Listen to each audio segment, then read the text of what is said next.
에스라 7장 1절부터 10절까지에 있는 하나님의 말씀을 들으십시오.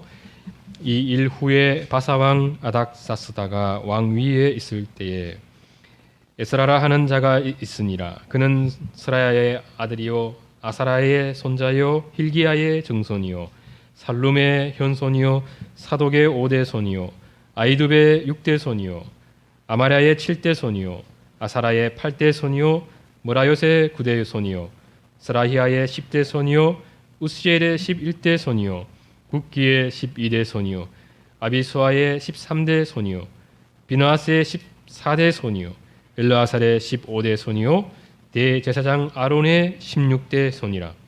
이 에스라가 바벨론에서 올라왔으니 그는 이스라엘의 하나님 여호와께서 주신 모세의 율법에 익숙한 학자로서 그의 하나님 여호와의 도우심을 입음으로 왕에게 구하는 것은 다 받는 자이더니 아닥사스다 왕 제7년에 이스라엘 자손과 제사장들과 레위 사람들과 노래하는 자들과 문지기들과 느디님 사람들 중에 몇 사람이 예루살렘으로 올라올 때에 이 에스라가 올라왔으니 왕의 제7년 다섯째 달이라. 첫째 달 초하루에 바벨론에서 길을 떠났고 하나님의 선한 손에 도우심을 입어 다섯째 달 초하루에 예루살렘에 이르니라.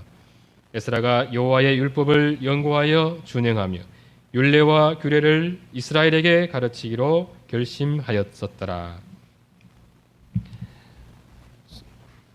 에스라서는 크게 두 부분으로 나눠집니다. 1장에서 6장은 바벨론 1차 포로 귀환과 그들에 의한 성전 재건에 관한 사건을 기록하고 있고 7에서 10장은 에스라에 의해 주도된 바벨론 2차 포로 귀환과 에스라에 의해서 주도된 신앙 교육에 관한 사건을 기록하고 있습니다. 그래서 7장은 6장에 이어서 기록되고는 있지만 이 두 장 사이에는 58년의 간극이 존재합니다. 대략 60년의 세월이 흐른 것인데 이미 두 세대 정도의 제법 오랜 시간이 흘렀다 할 수 있습니다. 1장에서 6장에서 우리는 1차 포로 귀환 자들의 신앙 상태가 어떠했는지에 대해서 주목해서 보았습니다. 우리가 주목해서 보게 되는 것은 이스라엘의 신앙을 하나님께서 어떻게 훈련해 가셨는가 하는 점이었죠. 성전 기초석을 놓고 16년간 세월이 지나가게 되는데 그 기간은 그저 의미 없이 소비한 시간이 아니라 하나님께서 이스라엘의 신앙 문제를 훈련하고 또 연단해 가신 과정이었습니다. 막상 16년이라는 역사 속에 살았던 이스라엘이 자신들의 신앙 문제를 제대로 자각하는 것은 쉽지 않습니다. 그런데 후대를 살아가는 우리는 그때의 역사를 바라보면서 또 하나의 교훈을 얻게 되는 게 하나님의 생각과 우리 생각은 참 많이 다르다는 것입니다.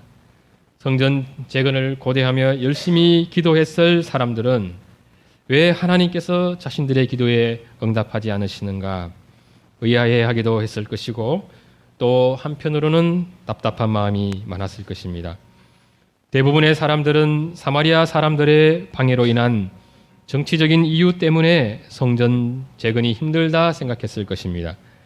그러나 하나님의 뜻을 살피는 사람들은 거의 자동적으로 하나님께서 왜 그렇게 하셨을까 하고 주님의 뜻을 묻게 됩니다. 우리도 때때로 인생의 중요한 기도 제목을 가지고 기도할 때 기도에 좀처럼 응답하지 않으시는 주님 때문에 주님 왜 하고 되묻곤 합니다. 많은 이들이 이때 기도의 양을 생각할 때가 많죠. 그래서 기도의 시간을 늘리며 더 많은 기도를 드리려고 합니다. 기도의 시간을 늘리는 것은 너무나 중요하고 또 좋은 일입니다. 그러나 기도의 시간을 늘리는 것으로 주님을 설득하거나 때로는 들어주시지 않으면 안 되도록 주님께 압박을 가할 수 있으리라 생각해서는 안 됩니다. 정성을 더하면 주님께서 감동을 받아서 기도에 더 쉽게 응답할 수 있으리라 생각하는 것도 주님의 마음을 잘 모르는 어리석은 생각이죠.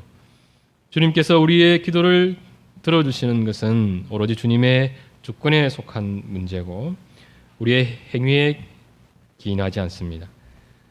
우리를 사랑하시고 불쌍히 여기시기 때문에 우리의 기도에 반응하시는 것입니다. 우리를 사랑하시는 주님께서 우리에게 원하는 것은 무엇이겠습니까? 주님께 때를 쓰거나 압박을 가하거나 또 우리가 정성을 다하지 않으면 들어주지 않는 그런 인색한 주인처럼 그렇게 주님을 대하는 그 우리 태도를 주님께서 기뻐하실 리가 없습니다. 그것은 이미 뒤틀린 관계를 보여주죠. 비정상적인 신앙의 모습이어서 주님께서 그러한 우리 문제를 오랜 섬김을 통해서 바로 잡으시리란 점도 예상하게 됩니다. 오랫동안 우리의 기도에 침묵하시는 이유 중 하나가 바로 이것이죠. 주님께 대한 잘못된 우리 태도를 교정하시는 것입니다. 주님은 자녀들의 기도에 항상 귀를 기울이시는 분이시죠. 그러한 주님께서 기도의 응답을 지연시키시는 것은 우리의 기도를 듣지 않아서가 아니라 들어주면 안 되기 때문입니다. 주님께서 우리에게 원하시는 것은 우리가 주님을 한없이 신뢰함으로 전적으로 주님을 의존하는 것입니다. 어린아이가 엄마 아빠를 얼마나 신뢰하고 또 얼마나 간절한 마음으로 의존하여 사는지 우리가 잘 알고 있습니다. 그런 어린아이와 같이 주님을 전적으로 신뢰하고 전적으로 의존할 수 있어야 하는데 주님께 손을 내미는 우리는 너무 강합니다. 우리는 주님 앞에서도 너무 또 고집이 세고 자존심도 강하죠. 주님의 도움을 요청하면서도 우리는 종종 주님까지 통제하려고 합니다. 내 기도의 태도에 따라 주님께서 반응해 주시기를 바라는 겁니다. 우리의 강인함은 결국 모든 기도의 자리에서 쉽게 멀어지는 데서 잘 나타납니다. 기도에서 멀어지는 것은 주님을 의존하지 않으려고 하는 우리의 강함에 대한 반증이죠. 안타깝게도 우리 편에서 이 강인함이라는 것은 결국 하나님 편에서 볼 때 너무 연약한 것이어서 주님께서 은혜를 베풀어 주실 때 그 은혜를 감당할 수가 없습니다. 기도를 안 들어주시는 것이 아니라 못 들어주시는 그 이유가 바로 이것이죠. 주님께서 기도 응답을 지연시키시는 가장 큰 이유는 기도의 양이나 기도의 방법에 있는 것이 아니라 하나님과 우리 사이의 관계를 결정짓는 신자의 신앙에 있습니다. 주님께서 이스라엘이 간절히 원했을 성전 재건을 16년간 지연시키신 이유도 결국 이스라엘의 신앙 문제에 있었습니다. 하나님을 전적으로 믿고 의지하는 사람의 특징은 하나님의 뜻에 전적으로 순종한다는 데 있습니다. 하나님의 뜻 위에 다른 것을 두지 않죠. 내 판단, 내 계획뿐만 아니라 내가 처한 상황과 형편에 의해 하나님의 뜻이 한쪽 구석으로 슬쩍 밀려나도록 방치하지 않습니다. 만약 16년 전 이스라엘이 전적으로 하나님의 뜻에 순종하는 그런 신앙이 있었다면 그들은 어떤 방해 공작이나 두려움도 다 이겨내고 성전 건축을 계속해서 진행시킬 수 있었을 것입니다. 그렇게 했을 때 그 일을 완성시키실 분은 하나님이시죠. 그러나 이스라엘은 더 큰 두려움을 이겨낼 만한 믿음이 없었습니다. 영적 전투 현장으로 소집하라 하는 그 명령에는 순종했지만 막상 목숨을 건 그 전투를 하려고 할 때 전쟁에서 승리를 주실 그 하나님을 믿지 못한 것입니다. 그런 믿음으로 성전이 지어진다고 생각해 보십시오. 주님께서 그것을 기쁘게 받으실 수가 없습니다. 다행히 16년이란 세월이 지나는 동안 이스라엘은 열심히 살아간 자신들의 그 삶의 지속적인 실패를 통해서 주님을 믿는 믿음이 자신들의 의지와 무관하게 자라갔습니다. 자신들의 인생을 하나님께서 철저히 간섭하셔서 하나님의 뜻에서 이탈한 자신들을 일관성 있게 징계하시는 것을 보면서 그들은 하나님의 살아계심을 인정하지 않을 수 없었습니다. 그렇게 해서 이것이 주님의 뜻이라면 목숨을 걸어서라도 순종할 수밖에 없음을 인정하는 사람들로 변화된 것입니다. 그런 신앙의 변화, 존재의 변화가 일어난 것이죠. 그런 존재의 변화 후에 주신 선물이 바로 성전입니다. 오랜 그들의 기도가 그렇게 응답되게 된 것입니다. 목회를 하면서 개인적으로 하나님께 간절히 기도하는 것이 있습니다. 이렇게 주님 앞에 우리가 예배를 드릴 때 주님의 영광이 충만히 임하게 해 달라는 것입니다. 이 기도가 하나님 앞에 너무 무리한 탄원일 수는 없습니다. 우리보다 그것을 더 간절히 원하실 주님이십니다. 그럼에도 주님께서 그리하지 않으시는 것은 할 수 없어서가 아니라 해서는 안 되기 때문이죠. 우리는 아직까지 그토록 큰 하나님의 은혜를 받고 또 그것을 감당할 만큼 준비되지 않았습니다. 가장 준비되지 않은 사람이 대개는 목회자들이죠. 저는 신앙생활을 하면서 저의 연약함으로 인해서 절망할 때가 참 많습니다. 말이 연약함이지 하나님 앞에 너무 강한 것입니다. 완고하고 교만한 것이죠. 주님의 영광을 여차하면 이제 내 곳으로 가로챌 기세입니다. 주님 앞에 납작 엎드려야 하는데 무릎을 꿇으면서도 한쪽 무릎은 살짝 들고 있습니다. 마지막 자존심. 그런 그 빳빳함으로는 주님께 우리가 안길 수가 없죠. 주님께서도 안아주실 수가 없습니다. 이런 나의 신앙적 얍삽함에 우리 주님께서 속아 넘어가실 리가 없습니다. 그나마 제게 소망이 있죠. 무수히 많은 실패를 통해서 나는 할 수 있습니다. 이런 그 근거 없는 자신감이 조금씩 사라지는 것입니다. 결국 우리는 어느 때가 되면 나의 존재가 주님께서 받으실 만한 사람으로 나타나게 됩니다. 이 일을 위해 주님은 실패나 또 징계조차 주님의 뜻을 이루는 수단이 되게 해주시죠. 그런데 실패보다 더 강력한 수단이 있습니다. 그것이 바로 주님의 은혜입니다. 이전보다 더 자주 그리고 더 깊이 누리게 되는 은혜입니다. 징계라는 방식으로 나타나는 주님의 은혜가 아니라 주님을 전심으로 의지하기 위해 납작 엎드리는 이에게 때를 따라 부어주시는 주님의 은혜입니다. 사실 우리는 좌절이나 절망을 통해서도 우리 곧은 목이 좀처럼 부드러워지지 않습니다. 그러나 주님의 은혜는 좌절이나 절망보다 더 강력합니다. 주님의 은혜가 임하면 즉각적으로 우리 단단한 마음은 부드러워지게 되죠. 교만한 마음이 겸손해지게 됩니다. 그래서 실패와 좌절을 통해서 변화되지 않던 사람들도 스스로도 놀랄 만한 자신의 변화를 경험하게 됩니다. 물론 우리가 주님의 은혜에서 멀어질 때 그 놀라움으로부터도 멀어지게 됩니다. 그러나 또다시 주님의 은혜를 간절히 구하고 그 은혜를 받게 될 때 그 놀라움은 회복되게 되고 은혜가 지속되어질수록 추가적인 영적 성장이 일어나는 것을 발견하게 됩니다. 그것을 생각하면 우리의 신앙적 투쟁이 어떤 방향으로 나아가는지 알게 되죠. 불순종하며 하여 매를 맞아 정신을 차리는 그런 수준에서 주님을 전심으로 의지하기 위해 간절히 기도하는 기도의 자리로 나아가는 것입니다. 실패와 깊은 절망감에 의해서 우리의 목은 곧은 목이 부드러워지는 것이 아니라 주님의 한없이 부어주시는 그 사랑을 많이 받으면서 위로를 받으면서 또 주님의 은혜로 인해서 놀라고 감동하면서 주님을 사랑하게 되고 주님을 전심으로 신뢰하는 사람으로 우리의 존재가 변화되어져 가야 하는 것입니다. 에스라 6장을 끝으로 하나의 신앙 매듭이 지어졌습니다. 1차 귀환민들에 의해 성전은 완공되었고 성전을 중심으로 한 안정된 신앙생활이 또다시 시작되게 되었습니다. 그러면서 한 세대가 지나가고 또 한 세대가 지나가고 있었습니다. 할아버지 세대는 다 지나갔고 아버지 세대들도 지나가고 있었습니다. 그렇게 제법 오랜 시간이 흐르면서 이스라엘 속에 어떤 일이 일어나게 된 것입니까?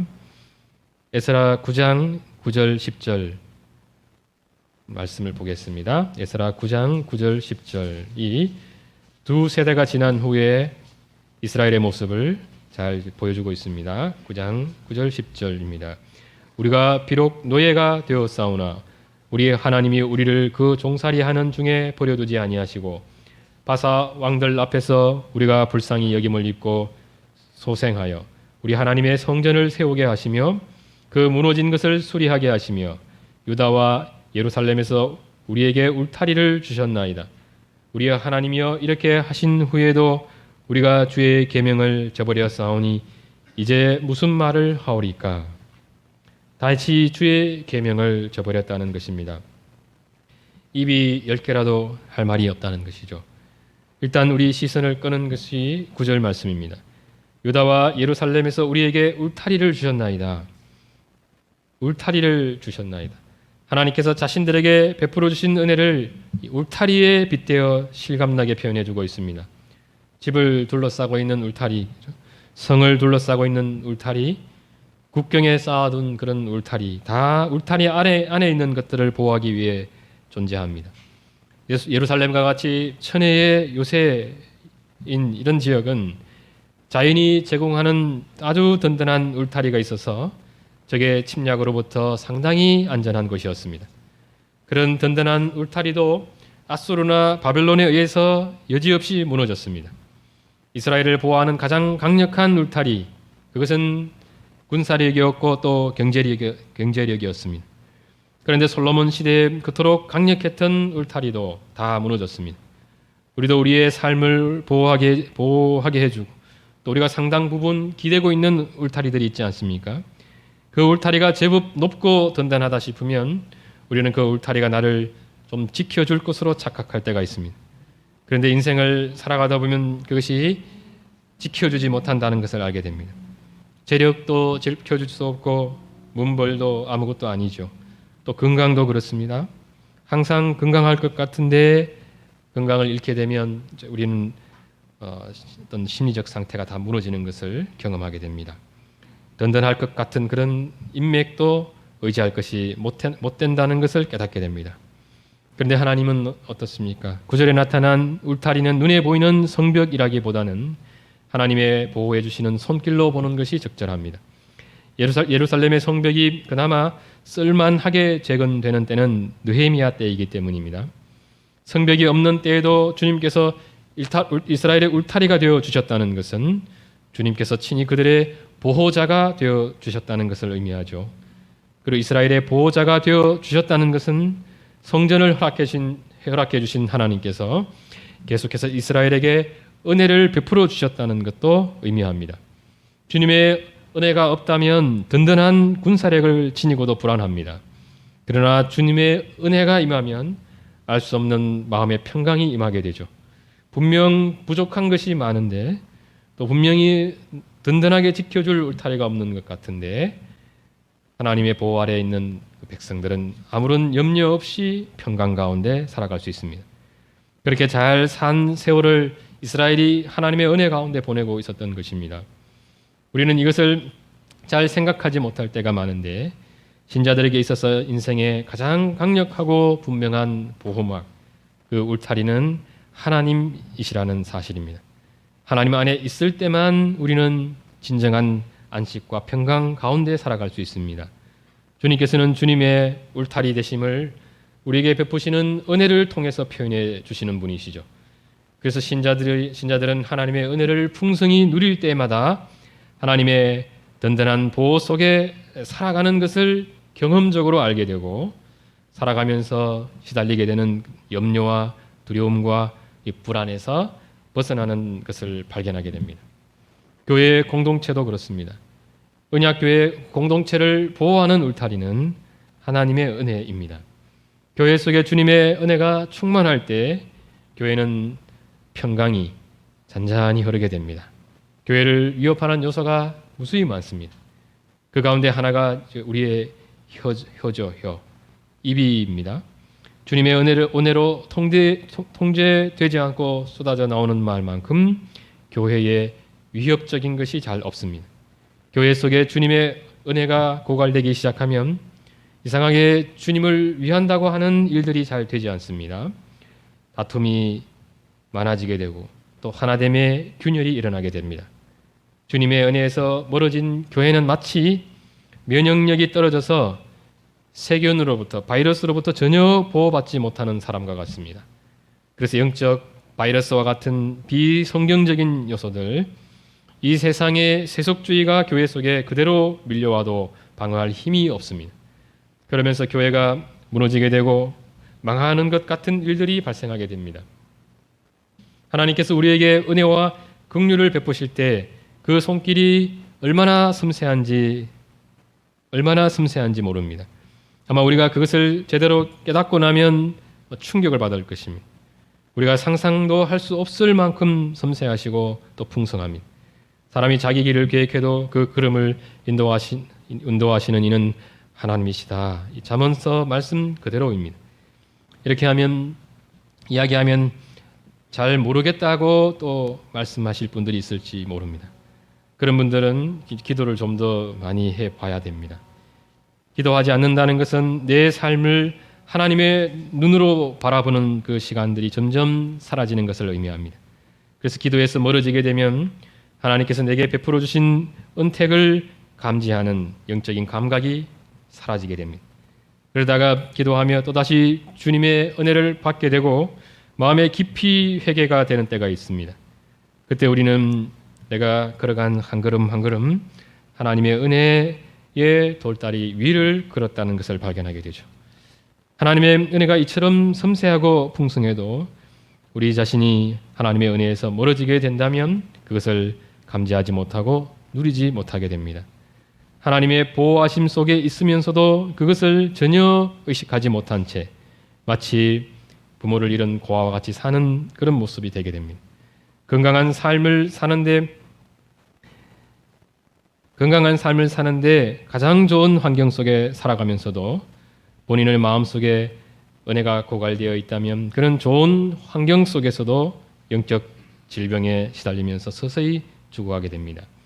우리가 살아가면서 무슨 일을 하더라도 일단 내 몸이 건강해야 하는 것처럼 신자들도 주님을 위해서 무슨 일을 하기 전에 우선은 자신의 영적 건강 상태를 잘 유지해 가야 합니다. 주님의 은혜를 날마다 받아야 하는 것이죠. 성전이 재건되고 이스라엘이 성전 본래의 기능을 회복하고 유지해 가는 것만으로도 이스라엘은 많은 은혜를 누렸을 것입니다. 무엇보다 이스라엘의 영적 지도자라고 할 수 있는 성전을 섬기는 제사장들이 자신의 본래적 사명을 회복하게 되었을 때 그때 누리는 감동은 말할 수 없이 컸을 것입니다. 성전을 중심으로 주님을 섬기기 위해서 이스라엘은 많은 헌신을 감당했습니다. 그런데 이스라엘이 하나님을 섬긴 것이 아니라 실은 하나님께서 이스라엘을 섬긴 것이죠. 성전을 통해서 주님께서 이스라엘에게 은혜를 베푸시는 동안 이스라엘은 바사의 지배 아래 살아가면서도 충분한 자유를 누리면서 평강 가운데 살아갈 수 있었습니다. 그런 오랜 은혜의 때를 지나는 동안 이스라엘에게 어떤 일이 발생하게 된 것입니까? 9장 10절을 보십시오. 우리 하나님이여 이렇게 하신 후에도 우리가 주의 계명을 저버렸사오니 이제 무슨 말씀을 하오리까? 이렇게 하신 후에도 포로에서 귀환하게 해 주신 후에도 그런 뜻입니다. 하나님의 그 큰 은혜를 경험하고도 이런 뜻이죠. 그 큰 은혜를 받고 누리고도 어떻게 되었다는 것입니까? 주의 계명을 저버리는 그런 배은망덕이 일어났다는 것입니다. 스룹바벨과 여호수아에 의해서 일어난 성전 중심의 신앙생활, 그런 신앙의 형식은 그대로 유지되고 있었을 것입니다. 그런데 이스라엘 속에 또다시 심각한 문제가 발생하고 있었던 것입니다. 재건된 성전은 여전히 든든히 서 있었지만 하나님께서 거하셔야 할 성전으로서의 이스라엘이 무너지고 있었던 것입니다. 이스라엘의 그러한 영적 실상을 바라보시면서 하나님께서 취하신 특단의 조치, 그것이 무엇입니까? 바로 에스라입니다. 무너진 성전 재건을 위해서 하나님께서 취하신 그 특단의 조치가 바로 스룹바벨이었습니다.